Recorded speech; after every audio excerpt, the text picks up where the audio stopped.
সংবিধান বাংলাদেশের আইন না মানেন, আপনার কাছে তিনটে অপশন আছে। এক অপশন উল্টা পাল্টা করবেন, হাত ভেঙে দিব, জেল কাটতে হবে। দ্বিতীয় অপশন হচ্ছে গিয়ে একেবারে চুপ করে থাকবেন, বাংলাদেশের ইতিহাস, বঙ্গবন্ধু স্বাধীনতা নিয়ে কোনো প্রশ্ন করতে পারবেন না, চুপ করে নিজের জীবন যাপন করবেন। আর 3 নম্বর হলো, যদি আপনার বাংলাদেশ পছন্দ না হয় তাহলে you are welcome to go your পেয়ারা পাকিস্তান। আপনি আপনার পেয়ারা পাকিস্তানে চলে যান।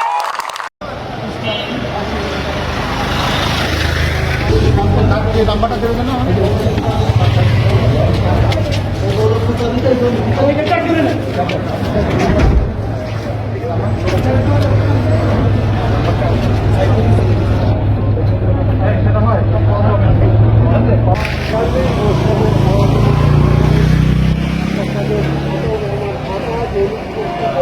সাবেক